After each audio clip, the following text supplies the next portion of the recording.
네, 안녕하십니까. 장보는 남자 토마토 투자자문 김경환 운영력입니다. 시대가 굉장히 좀 빠르게 변화하고 있는 것 같습니다. 특히 이 저성장 시대에서 새로 우리나라를 먹여 살릴 산업에 대한 고민도 굉장히 좀 많이 하게 되는 시기인 것 같습니다. 벌써 2015년도 이제 연말에 좀 접어들었고 하기 때문에 이러한 생각을 좀 하게 되지 않나 좀 이렇게 말씀을 좀 드리고 싶습니다. 자, 오늘은 미래 산업 중에 하나인 부분들을 좀 설명을 좀 드리려 합니다. 바로 로봇 산업입니다. 1가구 1로봇 시대가 온다라는 뉴스가 굉장히 좀 제 눈에 띄었기 때문에 요거를 하나 설명을 좀 드리도록 하겠습니다. 뉴스를 하나 좀 보시도록 하겠습니다. 자, 서비스 로봇 기술 1가구 1로봇 시대가 온다라는 뉴스입니다. 사실 이제 로봇 산업이라고 하면 우리한테는 사실 먼 미래 혹은 막연한 미래라는 생각이 저조차도 굉장히 좀 많이 있었던 산업이기도 하고요. 하지만 이 부분들이 어떻게 보면 좀 더 기술이 많이 발전하고 하면서 서비스 산업에서 이제 로봇이 많이 등장하고 특히나 최근에는 예능 프로그램에도 로봇 관련된 프로그램이 많이 나올 정도로 굉장히 좀 관심이 좀 많습니다. 그래서 실질적으로 우리 주위에 1가구 1로봇 시대가 과연 올 수 있을지, 오면 굉장히 좀 편하지 않겠습니까? 그런 부분들을 한번 점검을 좀 해보도록 하겠습니다. 자, 우선은 기존의 로봇이라고 하면 참 로봇에 대한 개념은 사실 정의하기 나름인 것 같습니다. 사실 예전에는 자동화, 그러니까 자동차 공장이 있다면 자동차에도 뭐 기계 같은 거를 많이 쓰지 않습니까? 이게 자동화 기계. 이런 것들을 이제 로봇으로 생각하는 부분들도 있었고. 근데 이제 최근에는 약간 인공지능이 좀 결합된, 어떻게 보면 사람은 외부의 변수에 대해서 뇌에서 인식을 하고, 거기에 대한 이제 반발 작용을 좀 하게 되는데, 로봇 같은 경우도 이 자동화 개념에서 사실 인공지능이 포함된 개념이 바로 최근에 정의하고 있는 바로 로봇에 대한 개념이 아닐까. 그래서 과거에는 어떻게 보면 단순하게 이제 기계화되거나 자동화되는 것이 로봇이었다면 최근에는 이제 지능까지 결합된 로봇들이 굉장히 좀 각광을 좀 받고 있다. 좀 이렇게 보시면 될 것 같습니다. 자, 로봇 산업은 사실 뭐 누가 부인할 수 없을 정도로 앞으로 우리가 기대해야 되고, 그리고 앞으로 우리나라를 또 먹여 살릴 수 있으면 또 먹여 살릴 수 있을 만한 산업인 것 같습니다. 이 정부에서 먹거리 4개 기반 산업에 포함된 있는 부분들이 있는데 그게 바로 지능형 반도체, 그리고 미래 융복합 소재, 이런 것들 우리가 앞으로 먹여 살려야 되는, 우리나라를 이끌어 나가야 되는 산업이다, 이렇게 선정을 한 게 있는데, 지능형 사물 인터넷, 이 부분들이 바로 로봇 산업과 약간 좀 연계가 되어 있는 부분들이다. 그리고 뭐 빅데이터 같은 경우도 최근에 많이 각광을 받고 있고요. 이렇게 이제 정부 쪽에서도 공식적으로 산업 육성에 대한 의지를 좀 가지고 있을 만큼 우리는 주목을 봐야 된다. 좀 이렇게 볼 수 있겠고. 자, 그러면 글로벌하게 한번 좀 보도록 하겠습니다. 글로벌 로봇 시장의 규모는 2018년에 대략 한 250억 달러를 돌파할 것이라고 합니다. 저는 사실 이 시장 조사 자료는 사실 딱히 믿는 경향은 없습니다. 왜냐하면 이게 실질적으로 산업 성장이 실질적으로 내 눈에 보여야 그런 부분들이 나오는데, 조금씩 약간 관점이 좀 바뀌고 있는 부분들이 있기 때문에 그 부분들 연계해서 좀 설명을 좀 드리도록 하겠고요. 특히나 이제 세계 로봇 시장 중에서 제조용으로 로봇이 사용되는 부분들도 있고요.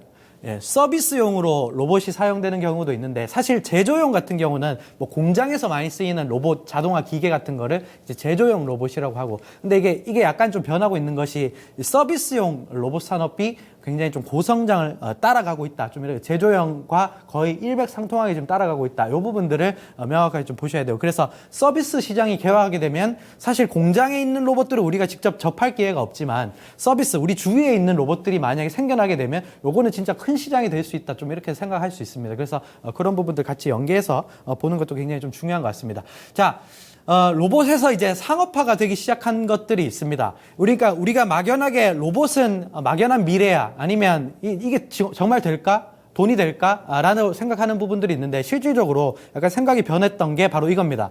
자, 촬영용 드론이라는 게 최근에 많이 생겨났습니다. 특히나 여러 가지 뭐 TV 프로그램을 보면 굉장히 경치를 촬영할 때 굉장히 좀 멀리서 촬영하는 게 있는데, 그거를 이제 드론 기술을 이용해서 카메라를 달고 이제 촬영하는 기술인데, 요게 실질적으로 어떻게 보면 민수용 드론 시장이 연평균 지금 25%씩 성장을 할 것이라고 합니다.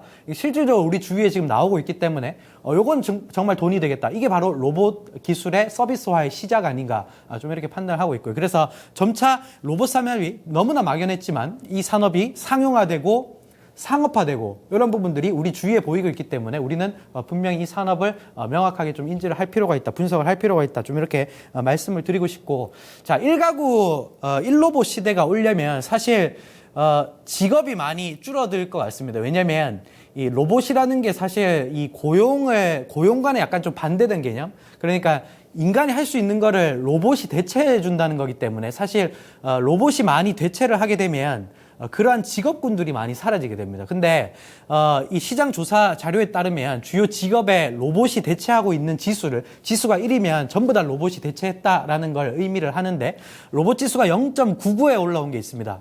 그게 뭐냐면 텔레마케터 아니면 뭐 굴착기 운전기사, 이런 것들이 지금 로봇으로 거의 다 대체가 된 한 10에서 한 9 정도는 거의 다 대체가 되고 있다라는 걸 의미를 하기도 하고요. 그러면 이 실질적으로 이 사람들이 다 했던 건데 실질적으로 한 0.9 정도는 로봇이 지금 대체를 하고 있기 때문에 우리 생활에 조금 시간이 더 지나면 더 많은 산업이 대체가 될 수 있다. 좀 이렇게 볼 수가 있겠고, 그러면 이제 앞으로 우리 가장 이 단기간에 가장 우리가 볼 수 있는 선 안에서 어떤 게 상업화될 수 있나를 체크하는 것도 굉장히 좀 중요한 것 같습니다. 자, 로봇의 특징은 무인화, 사람이 없는 거고요. 그리고 정밀화, 굉장히 좀 세심한 작업들도 로봇은 사람보다 좀 더 잘할 수 있고요. 그리고 자동으로 인간이 인력이 들어가지 않더라도 자동으로 할 수 있는 부분들인데, 자, 무인화되는 거는 뭐 드론, 이런 것들, 택배 같은 것들이 있고요. 그리고 로봇 청소기는 사실 굉장히 쓰시는 분들 은근히 많습니다. 뭐 저는 쓰지 않지만 굉장히 좀 많아요. 그런 부분들이 실질적으로 나오고 있고요. 정밀화는 병원의 수술도 의사가 하는 것보다 사실 로봇 수술을 대체하는 것들이 굉장히 좀 더 세밀하게 잘 한다고 합니다. 이런 부분들도 충분히 대체할 수 있는 시장이 좀 될 수 있을 것 같고요. 그리고 자동화, 운전 같은 경우 무인 자동차도 어떻게 보면 로봇 산업과 좀 연계가 되어 있는 부분들이기 때문에 이런 부분들인데, 이게 바로 이제 로봇 수술 기계입니다. 수술 기계. 기계가 사람의 인력 없이, 의사 없이 이렇게 작동을 하면 이제 수술을 직접적으로 할 수 있는 이런 부분들이 실질적으로 좀 나오고 있다. 좀 이렇게 보시면 되겠고, 글로벌하게는 지금 다양한 업체들이 인공지능 사업에 지금 참여를 하고 있습니다. 뭐 IBM이라던가 마이크로소프트, 페이스북, 여러 업체들, 모든 기업들이 로봇 산업에 집중을 하고 있고요.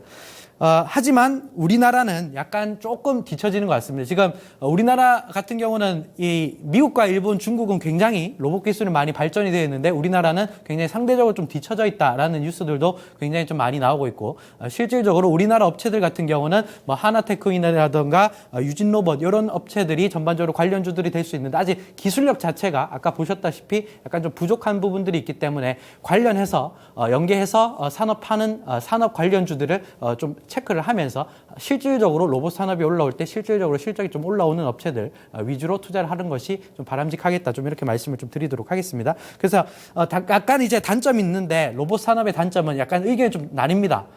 사실 인공지능은 핵무기보다 위험하다라는 굉장히 좀 파격적인 발언을 한 앨런 머스크 테슬라 CEO도 이런 발언을 한 적이 있고, 상대적으로 인공지능 성장을 하면 또 좋다라는 얘기도 있고, 여러 부분들이 있기 때문에 전반적으로 좀 의견이 나누는 부분들은 분명히 좀 있다. 초기 시장이기 때문에 이런 부분들이 있겠다. 좀 이렇게 말씀을 드리도록 하겠고, 그러면 관련주들을 한번 세 종목 찾아보도록 하겠습니다. 첫 번째는 로봇스타, 하나테크윈, 그리고 사이맥스라고 하는 회사가 로봇 관련주로 좀 묶일 수 있는 종목들이다. 좀 이렇게 볼 수가 있는데, 첫 번째로 로봇스타입니다. 로봇스타 같은 경우는 실질적으로 실적이 굉장히 좀 견조하게 좀 올라오고 있는 업체고요.